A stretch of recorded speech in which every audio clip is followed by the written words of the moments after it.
Bonjour Michael, racontez-nous tout. Quelle enfance avez-vous vécue? Dans quelle atmosphère religieuse avez-vous grandi?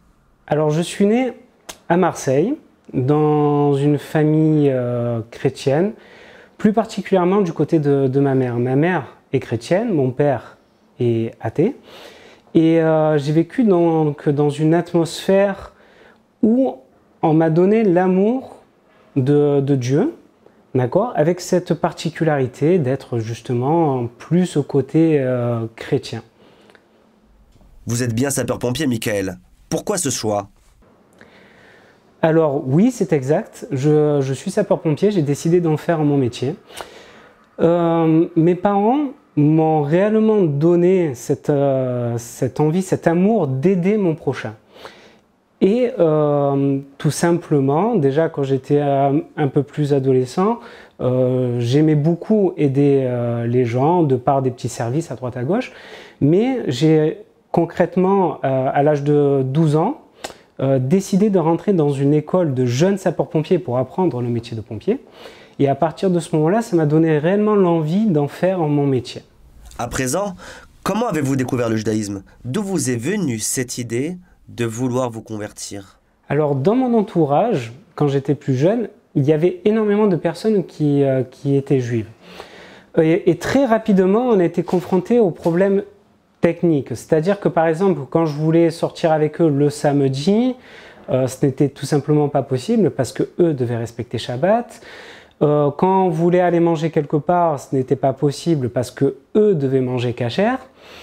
Et en fin de compte, de par ma nature assez curieuse, j'ai commencé à rechercher les explications de ces problèmes, même pour voir des solutions, c'est-à-dire de trouver des solutions à ces problématiques.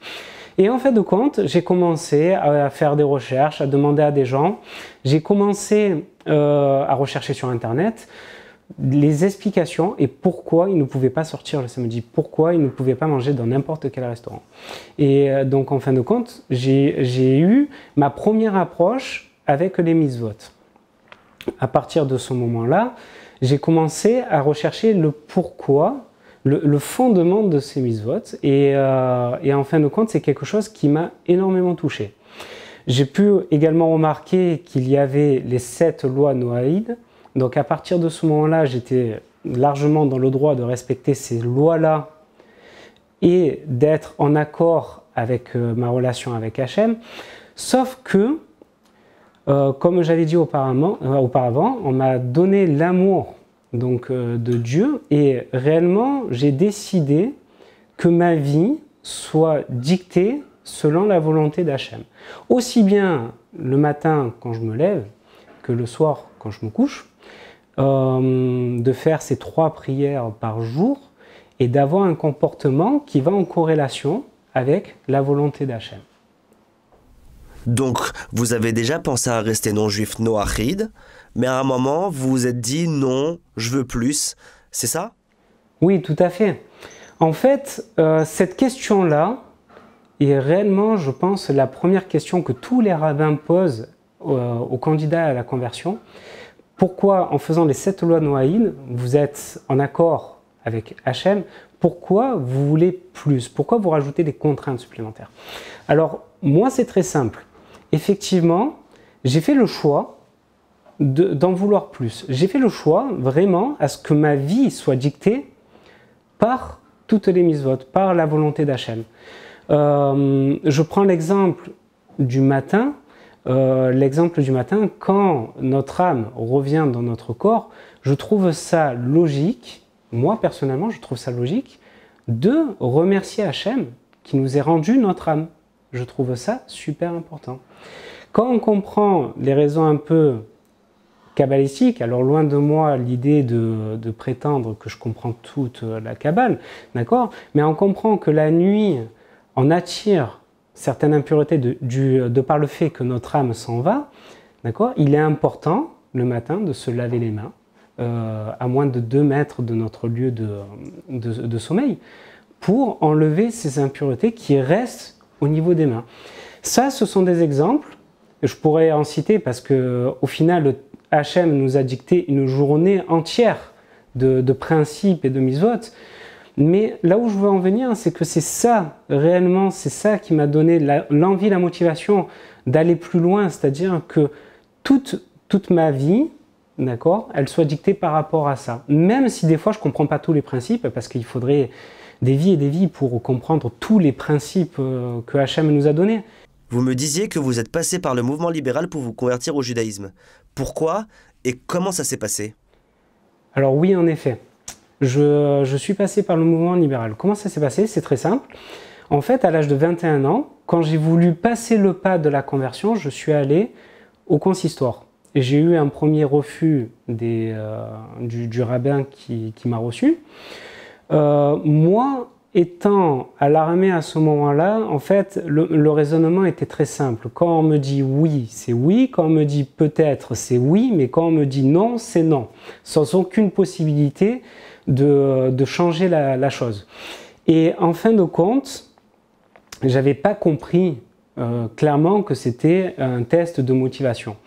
Donc, en fin de compte, j'ai oublié dans un premier temps cette idée de faire une conversion au consistoire, sans pour autant changer la pratique que j'avais déjà entamée, c'est-à-dire les lois alimentaires, je les avais déjà commencées à ce moment-là, j'avais déjà commencé à faire le jeûne de Yom Kippour, j'avais déjà donné une importance du vendredi soir au samedi soir à respecter certaines règles de Shabbat, pas tout, mais j'étais arrivé à la pratique d'une limite personnelle. Je ne pouvais pas aller plus loin. Sans entamer une démarche de conversion. En fait, j'ai travaillé plus de 10 ans à Paris, aux pompiers de Paris et en région parisienne. Et en fin de compte, là-bas, le libéralisme est un mouvement qui est beaucoup plus développé qu'à Marseille. Et à partir de ce moment-là, j'ai été forcément à un moment, j'ai été en contact avec le mouvement libéral. Donc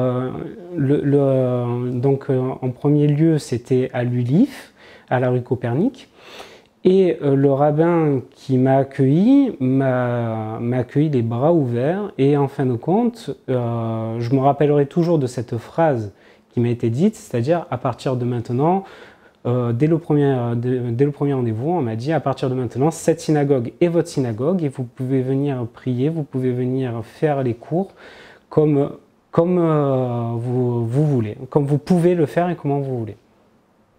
Donc vous avez passé une conversion libérale. Comment c'était là-bas, Michael? Alors oui, j'ai fait une conversion libérale. En fait, j'ai passé 2 ans et demi de cours à l'ULIF, l'Union libérale des Israélites de France.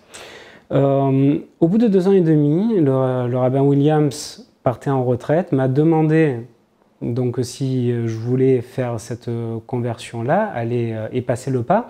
Sauf que moi, je ne me suis pas réellement senti prêt à ce moment-là. Il y avait quelque chose qui me gênait. Pour moi, je ne me sentais pas vraiment à la hauteur de la responsabilité que d'être juif.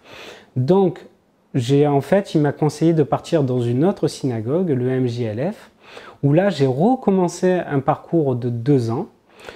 J'ai suivi des cours pendant 2 ans et effectivement, j'ai terminé ce processus de conversion, c'est-à-dire que j'ai passé un examen écrit, j'ai passé un bet din, j'ai passé l'acte de circoncision et le mikvé. Donc à ce moment-là, vous auriez pu vous sentir juif à 100% en vous disant « j'ai fait la conversion, certes avec les libéraux, mais je me suis trompé au mikvé, j'ai fait la circoncision, et pourtant, vous décidez quand même de recommencer tout depuis le début, toute la procédure avec les autorités orthodoxes, en l'occurrence le consistoire de Marseille. Alors ma question est simple, pourquoi cette démarche alors que à ce moment-là, vous auriez pu vous sentir juif à 100%, non Michael? Alors c'est très simple. Après cette conversion libérale, j'ai décidé de faire un stage Massa. J'ai fait l'Ulpan Etzion à Jérusalem pendant 5 mois. Et en fin de compte, là, j'ai été confronté, donc j'ai vécu 5 mois dans un Ulpan, j'ai été confronté à des personnes traditionnalistes, j'ai été confronté à des personnes orthodoxes, et en fin de compte, après beaucoup de discussions avec eux, je me suis rendu compte que ma manière de penser, ma manière de pratiquer, était différente que celle du libéralisme. Je me sentais quand même, dans ma pratique, je me sentais quand même plus orthodoxe. Dans ma manière de penser, je me sentais également plus orthodoxe.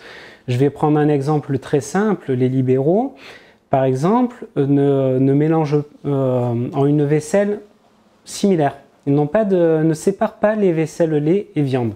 Pour la simple et bonne raison que pour eux, l'eau courante, plus les produits ménagers, plus le fait qu'on n'ait plus des assiettes en bois, en les lavant, tout simplement, il n'y a pas de mélange qui est fait. Moi, je sais que déjà, même avant d'entamer cette ulpan, j'avais déjà 2 vaisselles différentes. C'est-à-dire que j'avais pris sur moi-même de faire plus, alors qu'en fin de compte, je pouvais faire comme le libéralisme me dictait, mais déjà de moi-même, j'allais déjà sur plus. Et en fin de compte, tout simplement, à force de discuter avec ces personnes-là, je me suis rendu compte réellement que ma pratique n'était pas en corrélation avec le libéralisme et que ma pratique et ma manière de penser étaient plus orthodoxes. Là, jusqu'à maintenant, vous nous avez parlé au niveau de la pratique religieuse. Mais au niveau des valeurs spirituelles, en quoi, à ce moment-là, vous vous éloignez encore un peu plus du libéralisme? Réellement, je vois dans les mitzvot, on sait que chaque mitzvah a un caractère pratique, mais également un caractère spirituel. C'est-à-dire que, par exemple, je prends la loi de Maïm Acharonim. C'est-à-dire que cette loi qui nous oblige à se laver le bout des doigts avant de faire Birkat Hamazon. On regarde le côté pratique, c'est-à-dire qu'avant, la nourriture avait énormément de sel, c'est parce que c'était un des seuls procédés de conversion qu'on avait de la nourriture, d'accord? Et quand on se touchait les yeux, tout simplement, le sel au niveau des yeux, ça pouvait au fur et à mesure rendre aveugle. Cette loi est un côté pratique. Maintenant, le côté spirituel, c'est-à-dire que le Shulchan Arour nous explique qu'en fait, dans l'eau qui tombe sur ce rinçage du bout des doigts, il y a une âme un peu maléfique. On ne peut même pas marcher sur cette eau-là à tel point qu'il y a une problématique avec cette eau d'un côté spirituel. Moi, je sais que je suis totalement conscient de ne pas avoir l'ensemble des explications des mitzvot, d'accord? Mais je sais que les pratiquer, si je les pratique, c'est que Hachem nous a ordonné de le faire et que dans tous les cas, il y a des raisons à pratiquer ces mitzvot. Même si je ne les comprends pas, peut-être même que je ne les comprendrai jamais de ma vie, mais je suis totalement convaincu que de pratiquer ces mitzvot-là est totalement bénéfique et essentiel à ma vie. Donc maintenant, étant converti avec le consistoire, donc les autorités juives orthodoxes, vous vous sentez plus cohérent avec votre foi? C'est là que vous souhaitiez être? Alors effectivement, je pense que il est très important quand même, quand on est converti, de se sentir appartenir à une communauté. Il est très difficile, quand on est converti libéral, par exemple, d'être considéré juif pour les non-juifs et non-juif pour les juifs. C'est-à-dire que quand on est converti libéral et qu'on se retrouve dans des communautés traditionnalistes, orthodoxes, par exemple, il y a certaines choses qui nous sont interdites. Par exemple, on ne peut pas monter à la Torah. On ne peut pas compter dans un minyan. Et en fin de compte, c'est une problématique parce qu'une conversion, pour moi, une conversion pour qu'elle soit totalement accomplie, il faut qu'on se sente appartenir à la communauté dans laquelle on prie. Et effectivement, c'était pas le cas. Donc actuellement, on peut dire que le judaïsme orthodoxe répond à toutes les questions que vous aviez par rapport au judaïsme libéral. Alors, je vais également donner un autre exemple. Par exemple, les sidours chez les libéraux sont raccourcis. C'est-à-dire qu'à un moment, les sages chez les libéraux ont estimé que d'avoir toutes ces prières faisait en sorte que l'on perdait la kavana, la concentration de notre prière. Et en fin de compte, ils ont réduit les prières qui se trouvent dans les sidours. Moi, c'est vrai que cette manière-là, je trouve ça un peu étonnant à partir du moment où justement la kavana, c'est quelque chose qui se travaille de manière totalement personnelle et qu'en fin de compte, c'est peut-être pas à nous à baisser la quantité de prières au niveau des sidours, mais c'est surtout à nous de travailler sa kavana pour que chaque prière que l'on fait soit avec une kavana à 100% dans la volonté de faire plaisir à Hachem dans nos prières également. Je prends également comme exemple le fait qu'il puisse y avoir des femmes qui officient les prières. Alors, dans le Shulchan Arour, il est bien dit qu'un homme ne doit pas prier en entendant la parole et la voix d'une femme.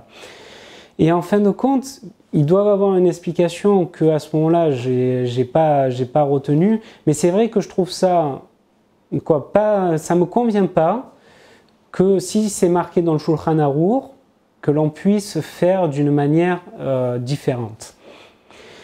Donc, le fait de faire une conversion orthodoxe, consistoriale, me permet effectivement d'être plus en corrélation avec ma manière de penser et ma vision du judaïsme qui, sur le coup, est vraiment en phase avec l'orthodoxie. Parlons à présent de votre entourage. Comment il vit vos convictions? Alors, mon entourage, au début, quand j'avais annoncé à ma famille que je m'intéressais au judaïsme, bon, ils m'ont laissé faire. Tout simplement par curiosité, culture générale, et ça, il n'y avait pas de problème de ce côté-là. Quand j'ai vu ma famille et que je leur ai dit que je désirais me convertir au judaïsme, là, ça a été un peu plus problématique. C'est-à-dire que au début, mon père l'avait vécu comme un rejet, c'est-à-dire qu'il ne comprenait pas pourquoi je rejetais l'éducation qu'on m'avait donnée et que je rejetais la famille dans laquelle j'avais grandi. Voilà. Et ma mère, qui avait plus de recul, s'est dit, bon, on va le laisser faire, ce n'est qu'une passade, c'est juste qu'une envie, et entre guillemets, en espérant que je ne dépasse jamais le stade de cette conversion. Et au fur et à mesure, mon père a très bien vu qu'en fin de compte, la relation que j'avais avec lui n'avait pas changé, c'est-à-dire que je lui donnais toujours autant de respect que l'on doit au père et aux parents. Et il a vu qu'en fin de compte, c'était la voie que j'avais choisie et que, en fin de compte, ça ne m'avait pas rendu fou de pratiquer une religion qui ne connaît pas du tout. Et au contraire, je suis resté, envers lui, je suis resté exactement comme j'étais avant. Donc en fin de compte, actuellement, mon père accepte très très bien cette conversion. Ma mère un peu moins, parce qu'elle a vu qu'en fin de compte, j'ai passé le pas et en fin de compte, j'ai choisi une autre religion que la sienne. Maintenant, on a énormément de discussions par rapport à ça et donc énormément de confrontations religieuses. Les repas à table sont assez mouvementés et on parle beaucoup de religion et notamment le point de différence qu'on a entre elle et moi, c'est-à-dire de croire que Jésus était le Messie. Alors moi, j'ai en fait des arguments en pensant que Jésus n'est pas le Messie, et elle, tout l'inverse. Donc en fin de compte, c'est un échange de bons procédés, c'est un échange d'arguments à table. J'ai pas pour autant envie de lui faire changer d'avis à elle, comme elle a compris qu'elle n'arriverait pas à me faire changer d'avis à moi. Alors là, j'ai parlé de ma famille proche. Alors, pour ma famille qui est un peu plus éloignée, c'est-à-dire cousins, cousines, oncles et tantes, effectivement, là, il y a eu un rejet de ma personne. C'est-à-dire qu'ils n'ont pas apprécié le fait que je me convertisse à une religion. C'est des fois peut-être même sujet un peu de moquerie, ce que je trouve largement dommage. Et effectivement, ils ont fait ce choix pas de ne plus me parler, mais effectivement de s'éloigner de moi. Je pense que le seul lien que j'ai avec mes oncles et tantes, cousins, cousines, déjà sont très faibles. Et s'ils sont existants, c'est parce qu'il y a encore mon père qui est là. Je pense, Chas Shalom, que si mon père n'est plus de ce monde, ils arrêteront de me parler dès ce moment-là. Ce que je trouve réellement dommage, ils se sont limités au fait d'un choix de religion sans vraiment se regarder la personne en elle-même, ce que je trouve vraiment, vraiment dommage. À part votre mère, plusieurs personnes ont essayé de vous dissuader de ce choix-là de vous convertir. Pourquoi et comment cela s'est-il passé? Alors oui, en fait, durant ma période de conversion, quand j'étais en train de me convertir, ma mère a fait appel à son entourage à elle, à des personnes qui étaient quand même un peu plus érudits dans leur religion, pour me faire comprendre que le choix que j'avais décidé, c'est-à-dire de me convertir au judaïsme, n'était pas le bon. C'est-à-dire qu'en fin de compte, il devait me convaincre par tous les moyens que le choix que j'ai fait n'était pas bon. Donc, effectivement, ils m'ont sorti des arguments que l'on pouvait retrouver dans les arguments, en fait, tout simplement des prosélytes chrétiens, en me sortant des versets du Tanakh, et en voyant dans ces versets des visions du Messie comme en fait Jésus serait le Messie. Et en fin de compte, dans un premier temps, je n'ai pas adhéré à leur idée. C'est-à-dire que, au plus profond de moi, j'avais bien compris que les idées qu'ils avaient ne tenaient pas la route. Ça, je l'avais compris. Maintenant, je ne pouvais pas vraiment les expliquer, je ne pouvais pas les contrer. Ce qui ne m'a pas empêché de continuer dans ma lignée et dans ma volonté de me convertir. Maintenant, il y a eu une série de vidéos sur Torah Box qui m'a permis, en fin de compte, de comprendre comment eux avaient interprété les versets du Tanakh et de comprendre en fait que ça a été juste des interprétations et de mauvaises interprétations ou des erreurs de traduction. Ou alors on tourne vraiment les versets comme il nous arrange. Et donc à partir de ce moment-là, j'ai bien compris comment dire, qu'il y avait un problème quelque part. Et même actuellement, j'ai pu tout simplement répondre à leur interprétation, en leur expliquant, mais vous savez que si vous interprétez, par exemple, dans le verset d'Isaïe, chapitre 7, verset 14 de mémoire, de considérer qu'une jeune fille est vierge, alors que dans les exemples du Tanakh, on voit très bien que le même mot « alma » désigne des femmes qui, au contraire, ne sont pas vierges. Comment vous pouvez dire que « alma » dans Isaïe, chapitre 7, verset 14, signifie vierge à ce moment-là, sachant que dans d'autres endroits, ça ne veut pas dire ça. Donc voilà, et sachant qu'en plus, quand on va plus loin, Isaïe chapitre 8, d'accord, on a tout simplement la suite de la prophétie d'Isaïe et qui explique bien qu'en fin de compte, celui qui est concerné par cette prophétie, on le retrouve au chapitre 8. Hein, et c'est pas spécialement le Messie comme eux pouvaient l'entendre. Ça, c'est une des explications que les séries de vidéos de Torah Box m'ont permis d'avoir. Et donc, effectivement, j'ai pu contrer ce que ces prosélytes chrétiens avaient essayé de faire avec moi, me dissuadant d'aller plus loin dans ma conversion. Vous me disiez que cette série de vidéos, Pourquoi les Juifs ne croient pas en Jésus, a changé la relation que vous aviez avec votre mère. Racontez-nous de quelle manière. Alors oui, ça a changé les relations avec ma mère, tout simplement parce que ma mère a compris que maintenant je pouvais un peu plus justifier un choix que j'avais fait, qui est en grosse partie également un choix que l'on ressent au niveau du cœur, du plus profond de nous-mêmes. Vous savez, quand on choisit de faire une conversion au judaïsme,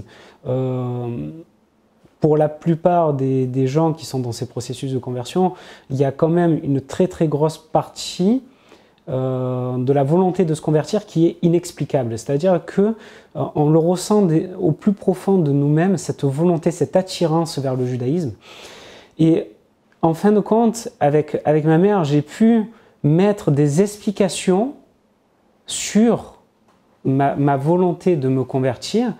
Et en fin de compte, elle s'est rendue compte que ma volonté de me convertir était d'une part ressentie et d'une autre part était réfléchie également.